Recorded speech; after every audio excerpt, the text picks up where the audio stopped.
When Ken and I got married 3 years ago, we built our dream home together. It was the most significant purchase I've ever made, and we were both determined to cherish it as a symbol of our new life together. Our home was everything we had hoped for: the fresh scent of new construction, Ken's warm smile as he showed me around, and the spacious living room bathed in morning sunlight streaming through large windows. We had always dreamed of creating a space where we could truly relax and enjoy each other's company. I was particularly involved in the design details, from the built-in kitchen to the placement of the windows. On sunny Sunday afternoons, the light through the windows was just perfect, and Ken and I would unwind and take naps in that lovely glow. Brewing coffee in the kitchen filled the house with its comforting aroma, marking my moments of pure happiness. But achieving these blissful moments came at a cost. It took a lot of hard work to afford the mortgage, and I took pride in our ability to manage it. Ken shared that pride, of course. However, just a month after we moved in, I received an unexpected call from my mother-in-law, Pam, who lived separately from us. "You and Ken have finished building your home, right?" she'd asked. "Now that it's done, I'd like to move in with you. Living alone in this rundown place is taking a toll on my health." Pam is single and relies on welfare, and while we hadn't been very close, my interactions with her had been brief and mostly limited to pre-marriage greetings. This request was challenging. As newlyweds, it was difficult for me to imagine suddenly sharing our new home with Pam. "I understand, Anna. I know how challenging it would be for you to have my mother living with us, so I'll speak to her and let her know that we can't accommodate her request. Thank you for understanding." Fortunately, Ken has always been considerate of my feelings and truly understands me. He firmly turned down Pam's request to move in with us. However, 2 years later, when Ken and I had our first baby, Pam saw another opportunity and brought up the idea once more. "Isn't it tough to manage the baby and housework on your own?" she'd asked. "If I moved in with you, I would definitely help with both. It's a great opportunity for me, so please consider letting me live with you. Taking care of a newborn and managing household chores is indeed demanding, and I would appreciate any help we could get. Plus, since I plan to return to work eventually, having additional support would be beneficial." "What do you think?" I asked Ken. "It might be helpful to have someone assist us." Ken agreed that having extra help could be a good idea, provided that Pam followed through on her promise. When I finally agreed to let Pam move in, I made it clear that her help with the baby and housework was a condition. Pam was thrilled and took her responsibilities seriously. She managed the baby and the chores diligently, offering to handle tasks like laundry and looking after the baby while I was out. "Okay, I'll take care of the laundry and fold the clothes," she said. "Thank you," I replied. "And while you're out for groceries, I'll look after the baby," she continued. "Oh, who's a good boy?" "You are," Pam cooed to the baby. Her support was a relief, and I was grateful for her help. I honestly didn't expect Pam to be so helpful, and I felt a bit guilty for underestimating her. For the first week, she was a great help around the house and with the baby, and I was grateful for her support. But that didn't last long. Soon Pam began slacking off. When Ken was away, she would lounge around and ignore my requests to care for our son. This became a frequent issue, and my trust in Pam started to wane. Her commitment to household chores quickly diminished, and I could no longer rely on her to look after the baby or manage the housework. I decided it was time to address the situation with her.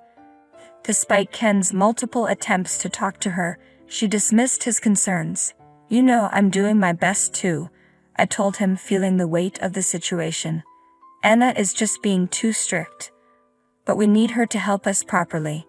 That's why we invited her to live with us." Pam reacted poorly whenever Ken confronted her, either blaming me or crying to gain his sympathy. She continued to stay at our home, but her attitude towards our son became increasingly negative. "Oh, he's crying again. He's so loud," she would complain. "Hurry up and make him stop." Her lack of care and growing frustration with the baby made me anxious. I worried about leaving our son with her, and wished for her to move out as soon as possible. "Honey, I'm really afraid for our son's safety with Pam around," I confided in Ken. "I think it's best if she leaves." Ken agreed and began making arrangements to find a new place for Pam. Soon our living room was cluttered with her belongings. I had to keep a constant watch over our son to prevent him from getting hurt by her things. Despite our repeated warnings, Pam's behavior didn't improve. We were determined to persuade her to move out and restore some peace to our home.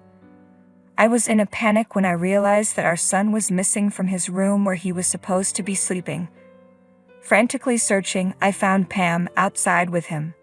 "What are you doing? How could you take our son out without our permission?" I demanded. "I just wanted to show him off a little," Pam replied dismissively. "You shouldn't worry so much.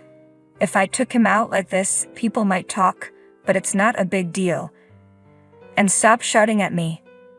I was stunned that Pam had taken our son without informing me and seemed completely unapologetic. Instead, she became defensive. Ken and I were both furious, and we decided to ask Pam to leave our home immediately. It had been a year since that incident. Our son had turned 1 and was starting to walk. Then tragically, my husband was involved in an accident on his way home from work and passed away unexpectedly. I was devastated and lost for words, grappling with the sudden loss of Ken and the uncertainty of how to care for our young son alone. At Ken's funeral, my grief was overwhelming. Couldn't stop crying. In the midst of this heart attack, Pam approached me. "Hello, long time no see, Anna," she said, her tone strangely casual. "I never imagined we'd see each other again under these circumstances." "Oh, Pam," I said, struggling to keep my emotions in check. I could only imagine the depth of Pam's grief, having lost her own son. The pain of losing Ken was immense, and I knew I needed to be strong for him. "It's just so sudden," managed to say through my tears. "Indeed," Pam replied. "Since the family house now belongs to my son, I assume I'll be getting it right. And could you also leave the furniture?" I was taken aback. It felt incredibly inappropriate for Pam to bring up the house and its contents at a time like this. Couldn't understand why she was focusing on material things when we were both mourning such a profound loss. "What are you talking about?" I asked, bewildered. "The house cost $500,000 to build, and there's still a mortgage to be paid." "Oh, well, you're going to cover that, right?" she responded casually. I couldn't believe Pam was discussing the house and mortgage at Ken's funeral. "I'm not sure I want to talk about this right now," I said, trying to remain composed. "We're here to remember Ken." But Pam insisted it's important we address this now. "No, this is not the right time," I said firmly. "If you continue to behave like this, please leave immediately." I was fed up with Pam's insensitivity. We were at Ken's funeral, and it was unacceptable for her to be so focused on property issues while we were grieving. When I firmly told Pam to leave, she fell silent and walked away. I was left wondering what she was thinking, especially given the recent loss of her own son. After the funeral and cremation, I managed to calm down. I knew I couldn't stay sad forever. I needed to focus on working hard to provide for my son. I put him in daycare and returned to my job, juggling work, house chores, and childcare as best as I could. One day, after picking up my son from daycare, I was shocked to find all my belongings piled up in a dumpster near the entrance of my home. My clothes, desk, and work items were all thrown together in a huge heap. "What is going on here?" I demanded. Upon closer inspection, I noticed that some of my more valuable items, expensive clothes, accessories, the TV, and the large fridge, hadn't been discarded but were still there. As I tried to make sense of the situation, a mover approached me and began discussing a fee. Confused, I asked what this was about. "Oh, great timing," the mover said. "Well, you live here, right? The cost of the move is..." It quickly became clear that Pam had hired the mover. The realization left me stunned and frustrated. What is Pam trying to do? Is she in my house right now? I had to enter, but the front door wouldn't open. Panic set in as I realized Pam might have changed the locks.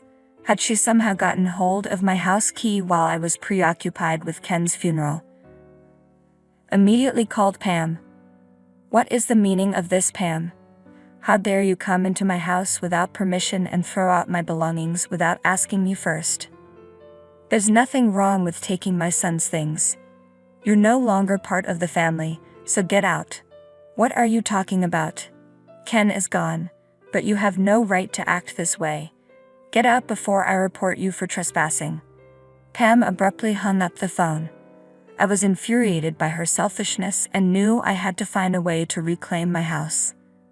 With my son crying and unable to stay outside forever, I decided it was best to go to a hotel or my parents' house for the time being. I asked the movers to store my belongings temporarily and left. A week later, I received a phone call from Pam, who sounded distressed. Hey, the police are here and it looks like they're trying to make me leave the house. Please do something about it. I couldn't believe she had the audacity to call me for help after evicting me. Pam's selfishness was overwhelming.